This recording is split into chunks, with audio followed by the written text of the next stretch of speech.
Así que creo que ya hemos hecho una introducción, nos hemos esperado que mucha gente se conecte. Muchas gracias a todas las personas que se están conectando. La verdad es que encantados de poder contar con su sintonía. Y nos ponemos más achorados, Dani, creo, como el nombre del programa, porque creo que es hora de presentar a alguien. Sí, el día de hoy, como ya había sido anunciado en la miniatura, se encuentra con nosotros Alfonso Baella Mato. Hola Alfonso, ¿cómo estás? Hola Dani, hola a todos, ¿cómo están? Es un gusto enorme de estar en Somos Libres, siempre los he estado viendo, los he seguido en los últimos años y creo que hacen una chamba espectacular, en verdad. Ay, gracias, Alfonso. Bueno, quienes no conocen a Alfonso es periodista. Ahorita tengo entendido que trabajas para Contracorriente, para Sí, el dominical de Contracorriente. Willax, sí. Ya, increíble. Bueno, ahora sale todos los días por la noche, ¿no? Sí, ya no es dominical, aunque tiene el mismo sentimiento. Tratamos de hacer un poco periodismo de investigación, pero estamos saliendo diario en el horario de 10 de la noche, de 10 a 11, con Augusto Sondheim y Carlos Paredes. Ya, bueno, capazos. Carlos Paredes también ha escrito libros, en Perfil del Lagarto, entre otros. Es un periodista de investigación increíble, así que creo que estás trabajando con un equipo buenísimo. Espectacular. Y aprendiendo muchísimo, ¿eh? Son ellos grandes periodistas del rubro investigativo y creo que es un espacio para aprender muchísimo, sobre todo estoy entrando como uno de los más chibolos del equipo. Ya, sí, bueno, acá tú eres más chibolo que nosotros, inclusive Mirko y yo nos quedamos ya como de la vieja guardia al costado tuyo. Sí, yo soy del 99, tú eres del 2001, ¿no? ¿Tú eres 2000? No. Yo soy 97. 97. Acá yo soy ¿cómo se llama? Matriarca. Sí, la materna. Soy del 99. Pero la juventud se conserva en el físico. Ay, bueno, muchas gracias, muchas gracias. Sí, no pueden entrar al programa acá quienes no nos lancen uno que otro al lado. Eso Alfonso ya estaba advertido. Pero sí, bueno, ¿por qué menciono el tema de tu edad? Porque a mí me parece especialmente sorprendente y valoro y admiro realmente de parte tuyo que a tu corta edad hayas escrito un libro. Porque acá verán, vamos a promocionar el libro de Alfonso. Yo tengo una copia. En nombre de los ausentes. ¿No? En nombre de los ausentes. Ya verán, no he podido leer todo el libro porque me llegó el viernes. Alfonso tiene su propia copia. Alfonso. A Mirko. Muchas gracias, muchas gracias. Mira, te cayó gratis. Gratis. Mira, tú qué lechero eres. Terminando el programa me lo va a quitar. No, de verdad, muchas gracias, muchas gracias. No, espero que lo puedas leer y me hagan llegar un poco porque como una vez más, es mi primera publicación, estoy todavía muy expectante de lo que la gente crea. Un poco de lo que he escrito, ¿no? Muchas personas me han felicitado por el hecho de haberlo publicado, que ha sido una travesía gigantesca, pero quiero que ya un poco, habiendo pasado la etapa de publicación, la gente me dé un poco sus opiniones sobre lo escrito, sobre lo sustentado, lo argumentado en cada párrafo, cada capítulo y en todo el libro en general. Tú dices que has estado escribiendo este libro durante 2 años, ¿no? Sí, 2 años. De investigación. Sí, ha sido más que nada el tiempo invertido ha sido porque he tenido que viajar a distintas partes de Lima, bueno, no solo de lo que es Lima, Ica y un poco lo que ha ocurrido en la capital, sino también Iquitos. He estado en contacto con distintas partes y he viajado a ver mucho la situación que se vivió en los demás departamentos, que creo que a veces nos olvidamos, pero hay zonas en las que la pandemia afectó muchísimo en todo aspecto, ¿no? Ya sea económico, sanitario, etcétera. Se han vivido y se han visto imágenes horribles en provincias y en muchos lugares que son incluso más dramáticas que lo que vimos en Quito a inicios de 2020 y en otras zonas del mundo, ¿no? Entonces había que constatar un poco eso, había que escribir y ese es un proceso en el que cualquier autor creo que se enfrenta a sí mismo, porque escribes algo, lo vuelves a leer, te das cuenta que de repente no tiene el nivel o un poco la pulcritud necesaria que uno quiere. Es como cuando uno escribe un artículo, pero claro, de repente darle más vueltas y más vueltas y más vueltas, y yo no estaba acostumbrado a escribir tanto. Bueno, son 200 páginas, tampoco no es como que he escrito Homero o las obras no es Liliada o la acción humana. Claro, no es Los Hermanos Karamazov, pero es un libro en el que tenía que argumentar muchísimo, ¿no? Y sobre todo usar toda la data un poco armar las crónicas de lo que estaba ocurriendo, con las pruebas rápidas, con lo que ocurrió en Wuhan, que es el primer capítulo, Sí. qué es lo que ocurre en el otro lado del mundo, etcétera, ¿no? Entonces sí ha sido un proceso, más que nada lo tedioso ha sido dos aspectos, ¿no? Lo primero, tratar de reunir a todos los actores de este capítulo en la historia republicana, que son los exministros, los presidentes, etcétera, para entrevistarlos. Y lo otro ha sido reabrir todas las páginas y las piezas de esa época, ¿no? Que fue un poco volver a ver los mensajes a la nación, volver a analizar los discursos. Uy, todos los mensajes a la nación de su Vizcarra, madre. ¿te viste? Volver a Wow, verlas- que eso pasaba todos los leer- días. Me sorprende cómo no te has vuelto loco. de Leer verdad. las resoluciones, o sea, volver a hacer todas esas cosas porque hay muchísimas cosas ahí que se nos han pasado y que, una vez más, yo lo que digo es, la información que yo sustento aquí no es inventada, es pública por ley. El tema es que ha quedado soslayado durante muchísimo tiempo porque ha pasado tiempo y yo creo que también, eso es algo que me han preguntado bastante, es ¿por qué no volvemos la mirada y vemos hacia lo que ocurrió en 2020-2021? Yo creo que porque mucha gente realmente quiere olvidar lo que ha ocurrido. Y es lógico. Todos hemos perdido, si no es un familiar, hemos perdido trabajo, hemos perdido dinero, hemos perdido tiempo. Los días eran uniformes, eran todos iguales, encerrados, mensajes a la nación, tener que salir con mascarillas para comprar en un rango horario súper limitado e inflexible. O sea, O personas como Farid Matou que decían que un día salían hombres, otro día mujeres. Yo la verdad es que mejor no digo lo que pienso porque si no me van a meter preso. se experimentó con la gente, se experimentó con lo que ocurría y sobre todo el Perú tomó una ruta alterna al mundo, ¿no? Y ese es mi principal cuestionamiento. Mucha gente me dice, Alfonso, pero es una crisis que la vivía todo el mundo, o sea, ¿por qué buscar responsables? ¿Qué responsabilidad tiene Martín Vizcarra en todo esto? Y es que cuando analizamos las estadísticas a nivel mundial, la Universidad Johns Hopkins, la CDC en Estados Unidos, Our World in Data de Oxford University, la propia Organización Mundial de la Salud, The Economist, Financial Times, todas las entidades que han hecho una recopilación de data y han tratado de encontrar números certeros, nos posicionan a nosotros como el país con la mortalidad más alta en el mundo durante la pandemia. Entonces, Total. resulta lógico preguntarnos qué fue lo que ocurrió. Y en ese momento nos adentramos en un análisis y nos damos cuenta que el Perú tomó una ruta alterna al mundo. ¿Por qué alterna? Porque ningún país utilizó las pruebas moleculares, las pruebas rápidas como nosotros las utilizamos para detectar el virus activo, algo para lo que no estaban hechas, Sí. porque eran pruebas de anticuerpos. De eso sí queremos. Muchas cosas. Hay muchas cosas a desmenuzar y queremos ir paso a paso Sí, sí, contigo sí. para que nos cuentes, porque felizmente en este espacio no tenemos ese apuro que tenemos tal vez en la La televisión, así es que No hay censura tampoco. te vamos a No hay dar. censura. Queremos hablar sobre tu libro de manera extensa, y después vas a ir al final tocar algunos temas de Actualidad. coyuntura, de geopolítica. Pero antes de eso, Alfonso, yo tengo que decir que yo he leído 3/4 partes de tu libro y los Wow. comentarios desde el viernes. Para que vean, ¿qué tal? Soy chancón hasta el fin de semana.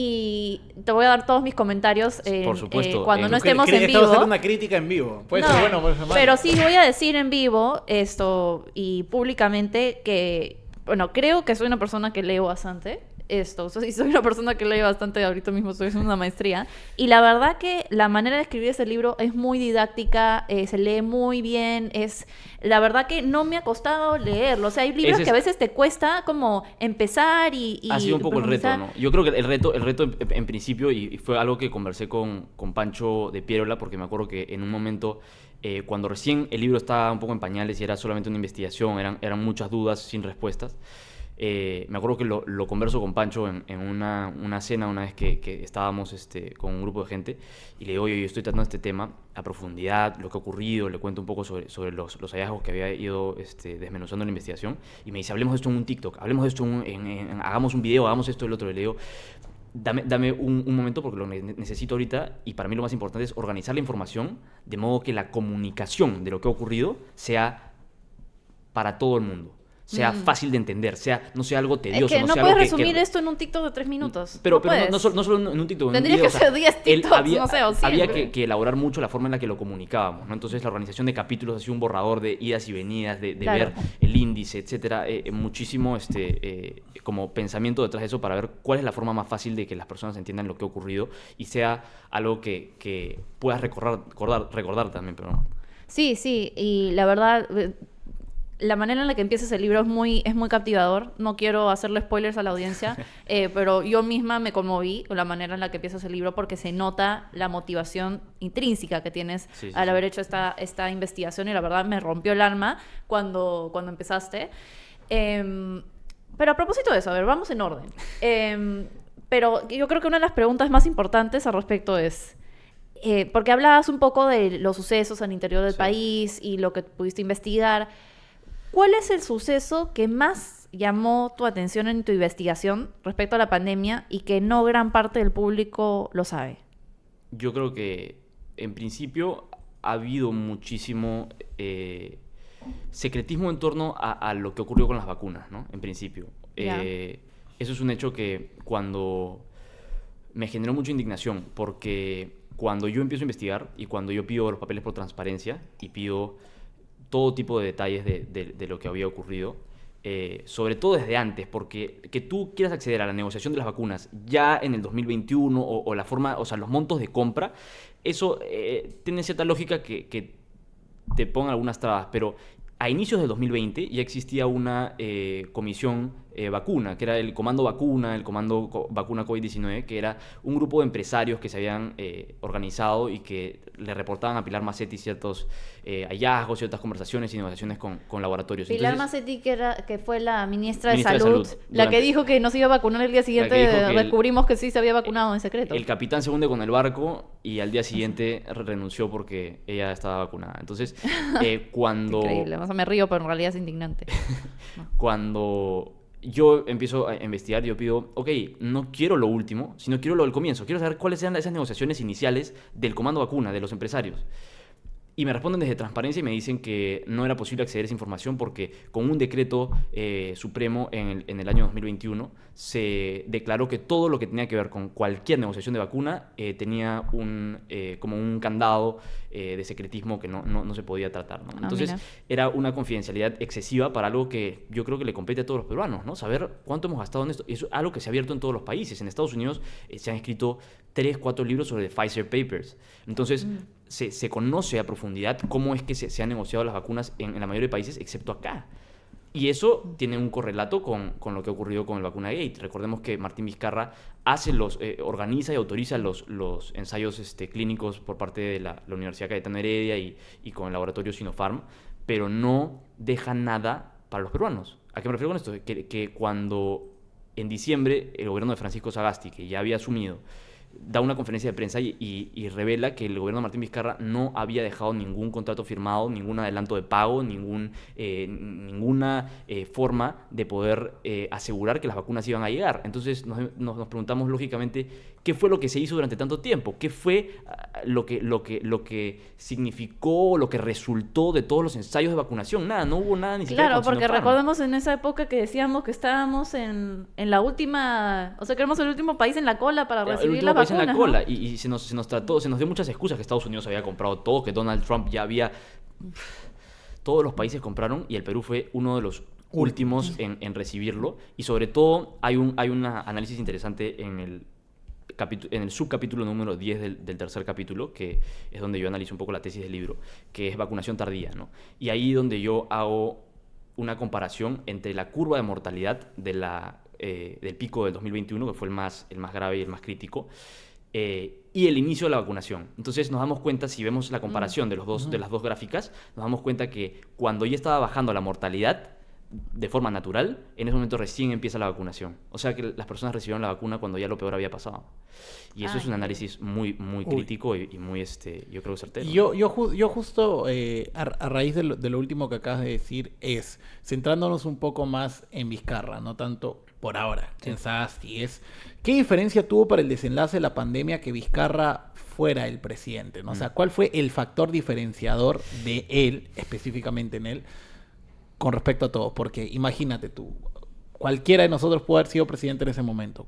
¿Qué hubiera cambiado entre nosotros que no sabemos nada, supuestamente, y el doctor Martín Vizcarra? El asunto es que es una muy buena pregunta, porque cuando mucha gente trata de criticar a la gente que se aboca en investigar la pandemia, muchos dicen, bueno, pero ¿qué responsabilidad tiene Martín Vizcarra si es que esto le ocurrió a todo el mundo, ¿no? Si todos los países sufrieron la pandemia, en todos los países murió gente. ¿Cómo tú vas a querer responsabilizar a Martín Vizcarra o a los ministros por lo que ha ocurrido?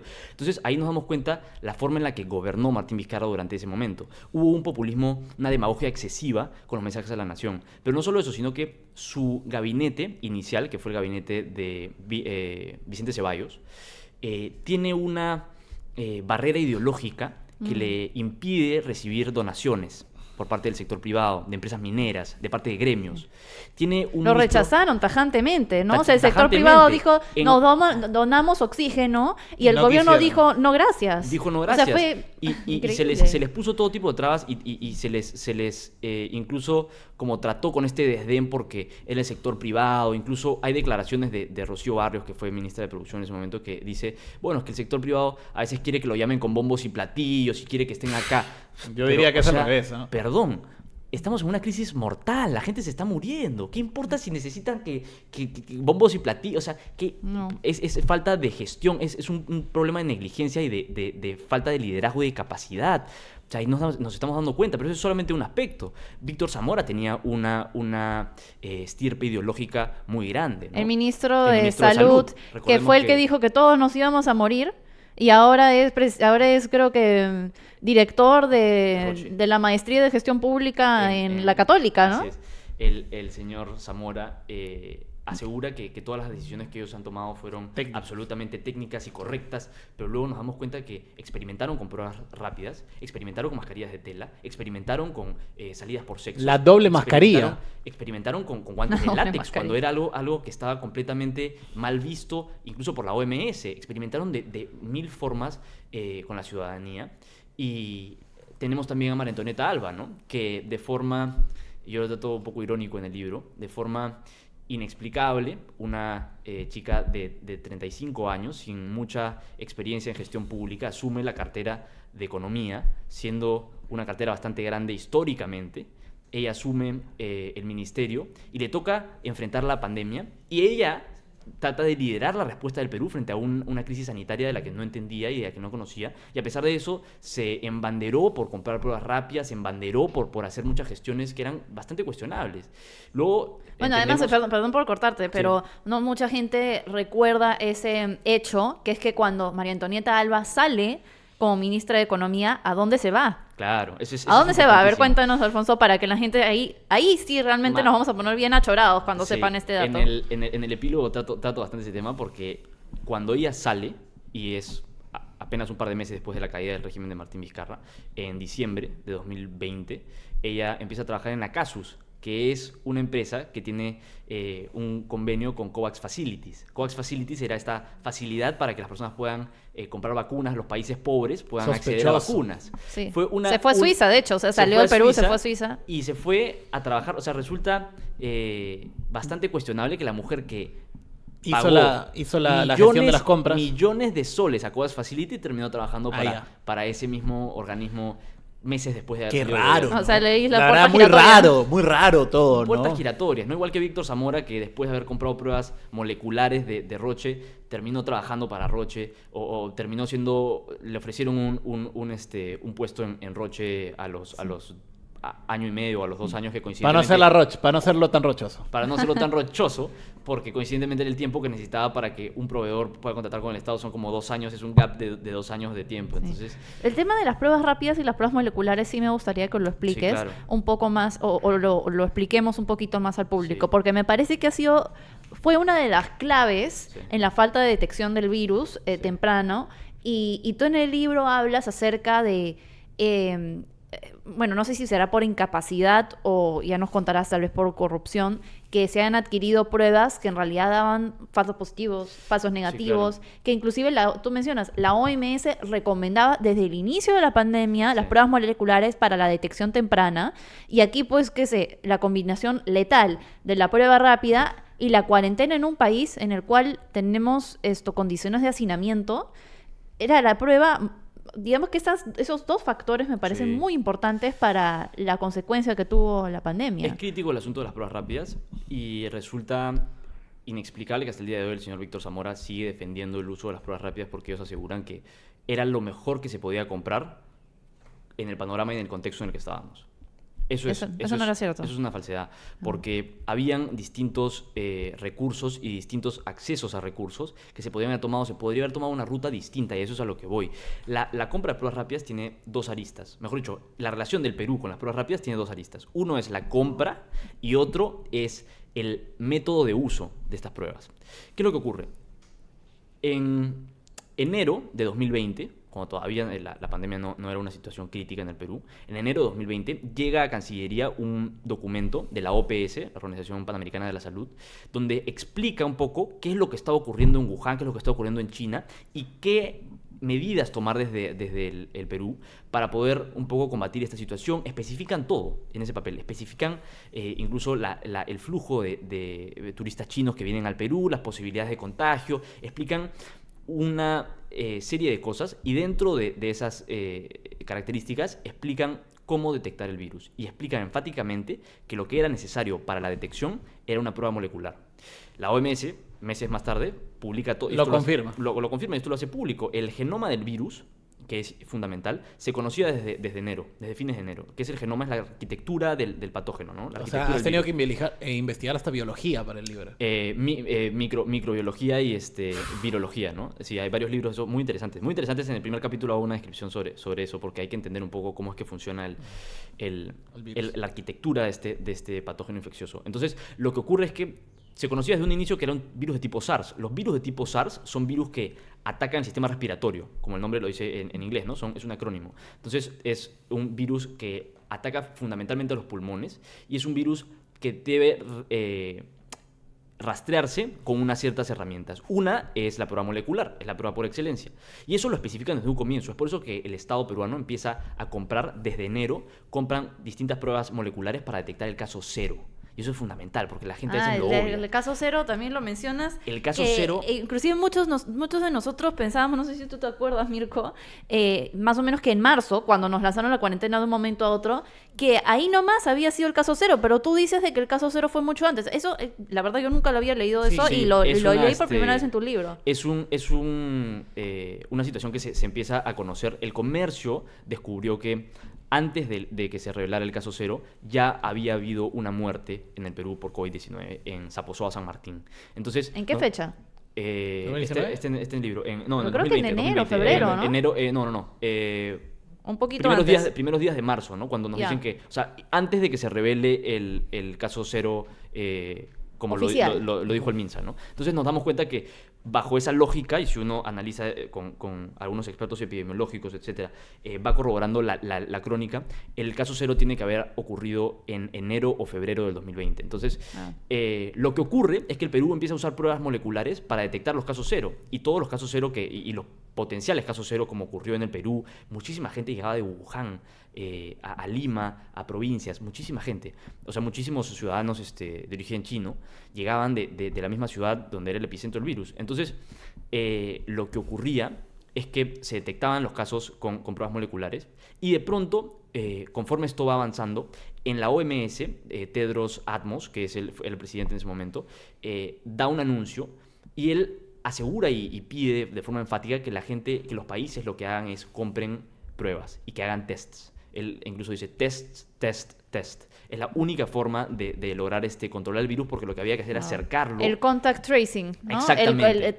O sea, si es que una persona, o sea, si es hacer la detección, ¿no? Ahí a esa persona se infectó, ya, pero ¿con quién se rodeó todo el esa persona, cerco, ¿no? Y todo el esquema de contagios, de posibles contactos, etcétera. Entonces, esto se hace con pruebas moleculares, pero conforme se da este anuncio en la OMS y se pide que la gente siga comprando pruebas, el Perú entonces se da cuenta que en los almacenes había muy pocas pruebas, ¿no? Entonces había que comprar más. Y como había que comprar más, entra ahí una disyuntiva, porque entonces el Perú empieza a ver qué posibilidades hay de compra. En ese momento surge una situación muy controversial, y es que el Perú Víctor Zamora asegura que Donald Trump había comprado todas las pruebas moleculares casi del mundo y había dejado a los países sin nada. Eso en el libro se desmiente con unos datos que fueron poco tratados y no se les dio la exposición suficiente, pero esa situación se desmiente completamente. Luego, yo entrevisto en el libro a Víctor Zamora. ¿Te aceptó una entrevista? Sí, claro. Ya. Y converso con él y él me dice, bueno, pero es que no solamente era el tema de la escasez, ¿no? de la potencial escasez de pruebas en el mundo, sino es que no teníamos los laboratorios suficientes para trabajar para procesar las pruebas. Y esto es real. No había, en el Perú solamente habían 2 laboratorios de bioseguridad nivel 2, que eran los necesarios para procesar las pruebas. Una interrupción Por pequeñita, supuesto. pero me parece que esto es directamente para tu conveniencia. Acá nos dice un suscriptor. Muchas gracias, Juan. Alfonso, dinos dónde podemos adquirir tu libro. Ya la gente está tan interesada en tu libro de que lo quiere comprar ya. Agradezco muchísimo No hay que esperar más. a Juan. El libro está disponible en Busca Libre, que es una librería online de mucha confianza, es una librería online Yo lo he usado, excelente. muy grande y efectiva. El libro está sobre todo ya en sus almacenes, o sea que si tú lo pides hoy te va a llegar mañana, en la mañana probablemente. También está en la librería El Virrey en Miraflores, donde lo pueden comprar. Y Linda librería. justo ayer nos han confirmado que vamos a estar en la Feria del Libro. Ah, El stand- excelente, Sí, felicitaciones. voy a estar con Hans Rodgiser. Ah, ya, qué Este, bien. ¿Junto con Gabo Kiss también? Sí, vamos a estar ya. en un stand. Ahí nos veremos. En un stand un poco distante a los demás, pero está bacán porque nos da un espacio especial. Ahí va a estar El Nombre de los Ausentes, lo pueden comprar ahí también. Y poco a poco estamos un poco expandiéndonos a más librerías, ¿no? Pero principalmente ahí. Y sí, ojalá lo puedan comprar. Estamos realmente teniendo una buena acogida. Y eso creo que le da una respuesta enfática a las editoriales que en un comienzo dijeron que el libro no iba a venderse o no iba a tener mucho éxito porque era un tema del que nadie quería hablar. Yo discrepé muchísimo con eso, por creo que un valor periodístico que creo que es fundamental siempre es contar la verdad. Y yo Es creo que desenterrar. la gente siempre va a estar dispuesta a escuchar la verdad, siempre y cuando seas honesto con lo que escribes. Y yo creo que el libro es bastante objetivo, honestamente. Creo que no hay un factor ideológico que marca el libro, ni hay un aspecto conspiranoico. Aunque tú tienes tu corazoncito ideológico. Tienes ya una yo postura. soy un hombre altamente de derecha. Creo muchísimo en el libre mercado y creo muchísimo en el conservadurismo también, ¿no? Pero Ok. ha sido... Vamos a ir con eso. No Pero quiero antes- quiero sí, spoilear pero a la gente. Antes de Yo ir justo- a eso hay que desmenuzar un poquito Sí, más acerca del libro.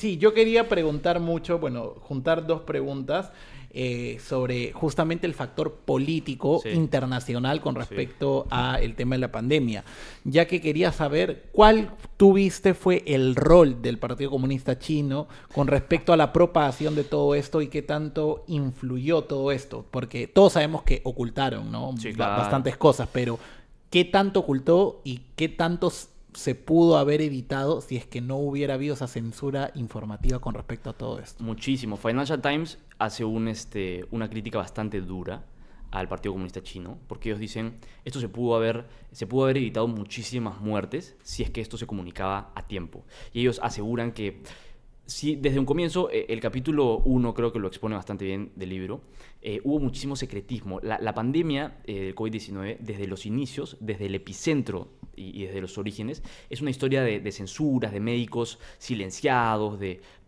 secretismo, de experimentos incluso ocultos, porque eran financiaciones por parte de grandes grupos económicos para que se opere de forma casi irregular en el Instituto de Virología de Wuhan. Entonces hay muchísima presión y hay muchísimo secretismo porque China pasaba por un momento espectacular, ¿no? En el 2019, hasta el día de hoy lo vive, pero en ese momento ser tú el epicentro de una crisis y haber ocasionado una catástrofe mundial, porque las pandemias, recordemos que existen brotes, que son a nivel ciudad, existen epidemias, que son a nivel país, y existen pandemias, que ya es algo mundial, ¿no? Planetario. Entonces, ser tú el principal ocasionador de una pandemia te pinta bastante mal, sobre todo para el comercio y sobre todo para lo que ha significado para el mundo, ¿no? Adam Tooze escribió en su libro Shutdown, que es en el que describe la situación económica que se vivió en el mundo por la pandemia, y es, nunca antes en la historia se había detenido el mundo con tal rigidez y con tal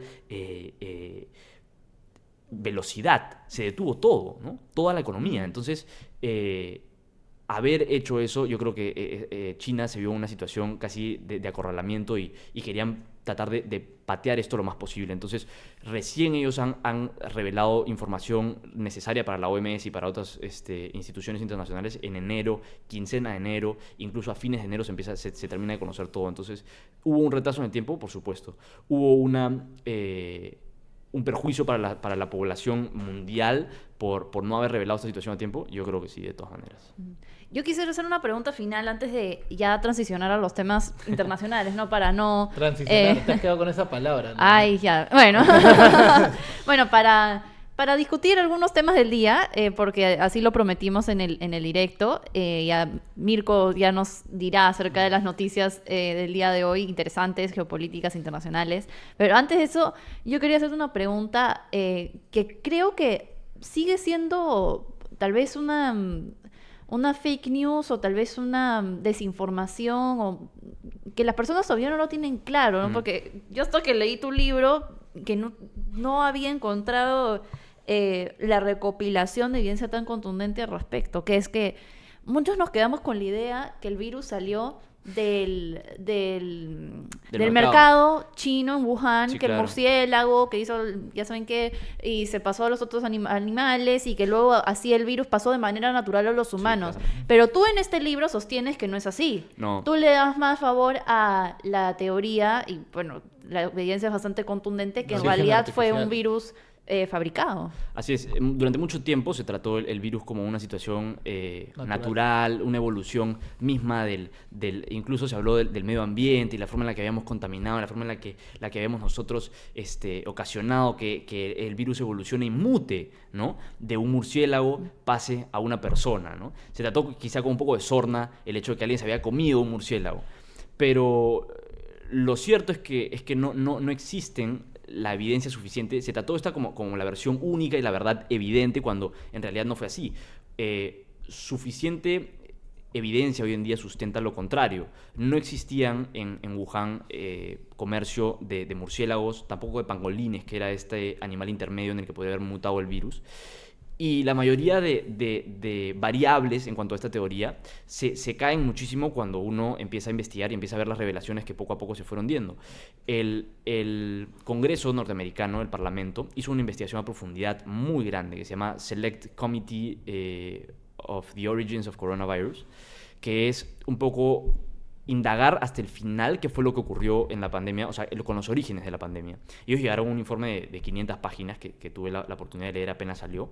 Wow, ya se leíste el informe de 500 páginas. No en un día, ¿no? Pero lo Ya. pude leer y estuve atento a la publicación porque fue una investigación para la que entrevistaron a Anthony Fauci, entrevistaron a Peter Daszak, entrevistaron a muchísimos actores de la pandemia que tuvieron que ver con el lobby farmacéutico que existió. Y ellos concluyen que las prácticas irregulares dentro del Instituto Nacional de Virología en Wuhan fueron una de las más probables teorías para el origen del virus. Entonces, cuando uno empieza a analizar la evidencia que está sustentada en el primer capítulo, se da cuenta que, lejos de ser una teoría de la conspiración, como se trató durante mucho tiempo, es probablemente la versión más factible de lo que ocurrió con el COVID-19, ¿no? El COVID-19 es la enfermedad que ocasiona el SARS-CoV-2, que es un virus. Entonces, el virus, por su anomalía, lo más probable es que haya ocurrido como producto de malas prácticas y de falta de ética y de una ambición desmedida por parte del lobby farmacéuticos en China, que era prácticamente un panorama y un campo abierto a que se haga lo que sea, ¿no? Realmente aterrador esto. Y bueno, podríamos hablar muchísimo más tiempo Pero no queremos hacer spoilers tampoco. acerca del libro de Alfonso, pero yo los invito a todos ustedes, incluyendo a Mirko,